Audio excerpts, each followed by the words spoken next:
Tozali bon na kati ya breaking news on dirait que il y a Sentinel TV pe bozolanda biso na TV ou il est sur internet na Sofkin TV en dirait qu'il y a Canada.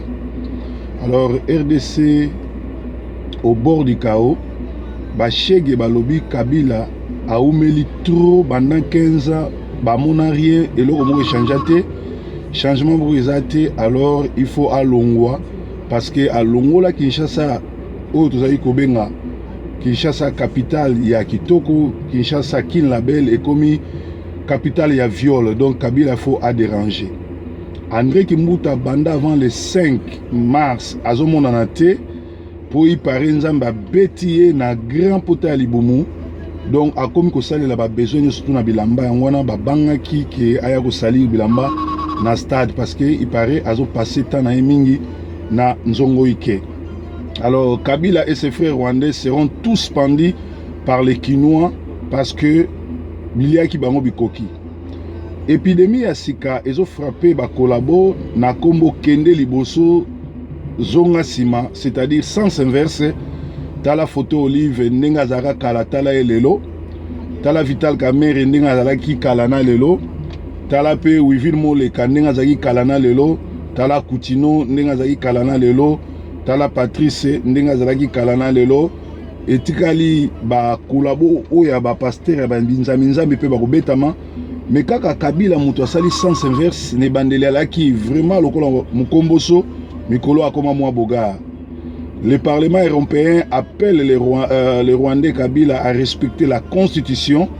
Article 64, il faut écouter en vigueur.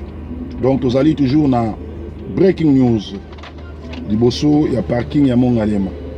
Opposition, il y a qui est créé, Seni na Bangomoko, pour PPRD et Kolinga et tricher par élection.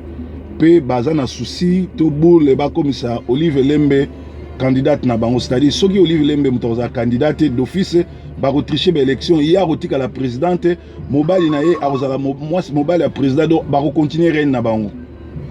Kinshasa likamboka moi chaque vendredi na 19h à 20h30 ba koma ko beta banzungu makelele po SNL et pe sarasu courante. Dialogue national pour une traduction Olengankoi pour une transition, dialogue national pour une transition. Olengankoi dit non à Steve Binkai, collabo qui veut devenir ministre dans un pays sans électricité. Mbuta Kizenga Nazanga Mobutu bazali ba très bazanga mayele petro silana na bango parce que tilelo bazo continuer ko trahir peuple pe ko collaborer na ba Rwandais na ba étranger pe baza mayele te. Alors, félicitations à Cécile Kienge, ou Azali Bongo, député italien d'origine congolaise, à Télémeli Kabila, pe alobi mandat nesili, ba vota été fou à Bendan. Ba Rwandais, bazo corrompre ba Congolais, sima ba tcheli bango poison, donc ezali mawamingi na ba Congolais. Ba Kimbangiste, ba komi ko bunda bango na bango, avant to bengana Kabila les Rwandais peto si la nana dans ba tout ya bakimbangiste esprit à tour de Babel et côté déjà côté kuna.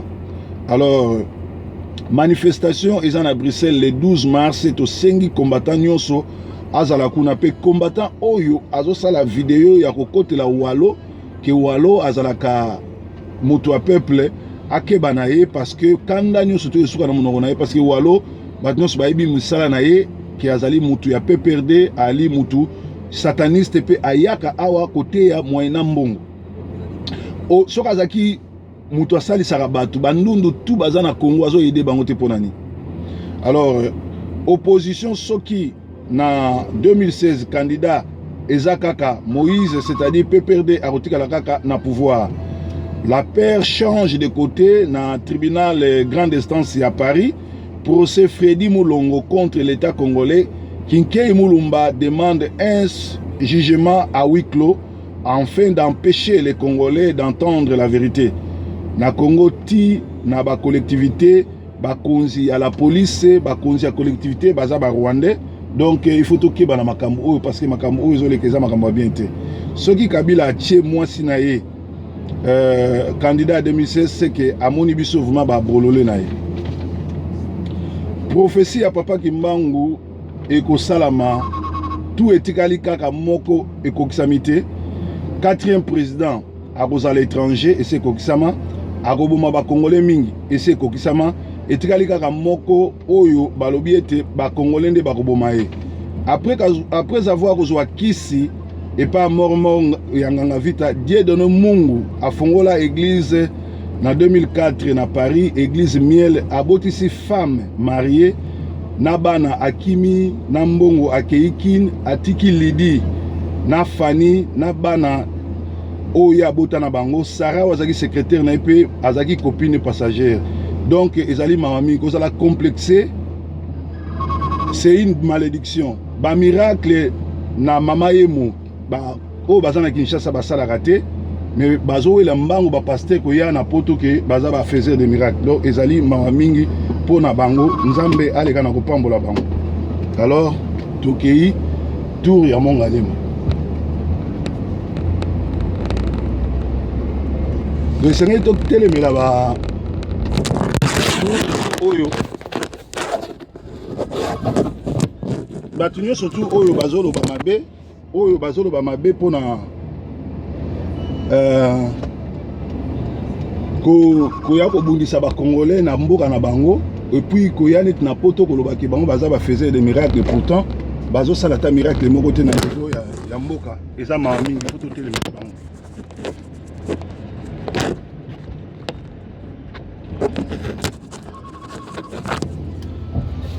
il faut totelemela bango pe lisusu poto sukisa tozana basango awa